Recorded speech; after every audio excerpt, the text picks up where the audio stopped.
দেশে প্রায় প্রতি বছরই দুর্যোগ রূপে নেমে আসে বন্যা। নদীমাতৃক এদেশে বন্যা শুধু একটি প্রাকৃতিক দুর্যোগ নয়, এটি কোটি মানুষের সংগ্রামের গল্প আর বেঁচে থাকার লড়াই। তবে কিছু বন্যা এমন ভয়াবহ আকার ধারণ করেছে যার ক্ষয়ক্ষতির দাগ আজও জীবন্ত। আজ আমরা ফিরে দেখব বাংলাদেশের ইতিহাসের সেই ভয়াবহ বন্যাগুলো, যেগুলো বাংলাদেশের ইতিহাসে স্থায়ী ছাপ রেখে গেছে। 1954 সালের বন্যা ছিল তৎকালীন সময়ে এক ভয়াবহ বিপর্যয়।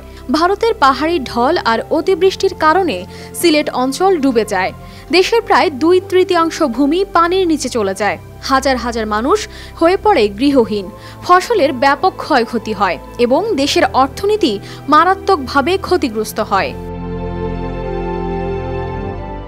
1974 সালের বন্যা দেশের অর্ধেক এলাকাকে পানির নিচে নিয়ে আসে। এর ফলে এক ভয়াবহ দুর্ভিক্ষের সৃষ্টি হয়। প্রায় 2800 মানুষ প্রাণ হারান এবং দেশের অর্থনীতি ও খাদ্য সরবরাহ মারাত্মকভাবে ক্ষতিগ্রস্ত হয়। 1987 সালের বন্যা ছিল এক ভয়াবহ বিপর্যয়, যখন ভারী বৃষ্টি আর উজানের পানিতে দেশের 57% এলাকা প্লাবিত হয়। এই বন্যায় 2000 জনের মৃত্যু হয় আর লাখ লাখ মানুষ বাস্তুচ্যুত হয়। ফসলের পাশাপাশি অবকাঠামোরও ক্ষতি হয় ব্যাপক। 1988 সালের বন্যা বাংলাদেশের ইতিহাসের অন্যতম ভয়াবহ ছিল। দেশের 60% এলাকা প্লাবিত হয়। প্রায় 450 লাখ মানুষ ক্ষতিগ্রস্ত হন। ঢাকা শহরের অনেক এলাকা ডুবে যায় এবং অর্থনৈতিক ক্ষতির পরিমাণ ছিল বিশাল। 1998 সালের বন্যা ছিল সবচেয়ে দীর্ঘস্থায়ী ও বিধ্বংসী। দেশের 68% এলাকা প্রায় 2 মাস ধরে ছিল পানির নিচে। প্রায় 1000 জন প্রাণ হারান আর 3 কোটি মানুষ ক্ষতিগ্রস্ত হন। দীর্ঘ সময় ধরে পানিতে তলিয়ে থাকায় ফসল, বাড়িঘর, রাস্তাঘাট সবকিছুই বিপর্যস্ত হয়ে পড়ে। 2004 সালের বন্যা দেশের 38% এলাকা প্লাবিত করে। প্রায় 700 জন মানুষ মারা যান। রাজধানী ঢাকা সহ প্রধান অর্থনৈতিক অঞ্চলগুলো ব্যাপকভাবে প্রভাবিত হয়। রাস্তা, সেতু এবং অন্যান্য অবকাঠামোর ক্ষতি হয় ব্যাপক আকারে।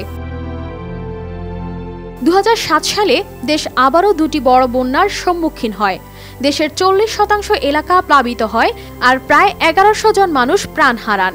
ফসল ও অবকাঠামোর ক্ষতি প্রচুর হয় এবং বহু মানুষ তাদের বসতভিটা হারান। 2020 সালে দেশের 1/3 এলাকা প্লাবিত হয়। প্রায় 40 লাখ মানুষ ক্ষতিগ্রস্ত হন। বন্যার ফলে খাদ্য ও পানীয় সংকট দেখা দেয় এবং জনগণের জীবনযাত্রা কঠিন হয়ে পড়ে।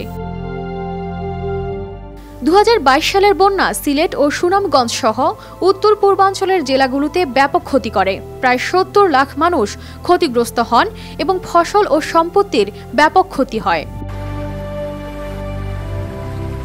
এবছর 2024-এর বন্যা আবারও দেশের উত্তর ও উত্তর পূর্বাঞ্চলে আঘাত এনেছে।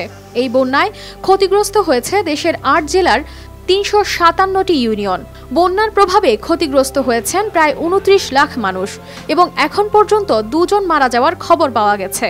বাংলাদেশের বন্যার ইতিহাস আমাদের মনে করিয়ে দেয় যে প্রাকৃতিক দুর্যোগ মোকাবেলায় প্রস্তুতি আরও শক্তিশালী করতে হবে। জলবায়ু পরিবর্তন এবং অপরিকল্পিত নগরায়নের ফলে বন্যার তীব্রতা ও সংখ্যা বাড়ছে, যা আমাদের জন্য একটি নতুন চ্যালেঞ্জ। কানিস ফাতেমা শিমু, RTV।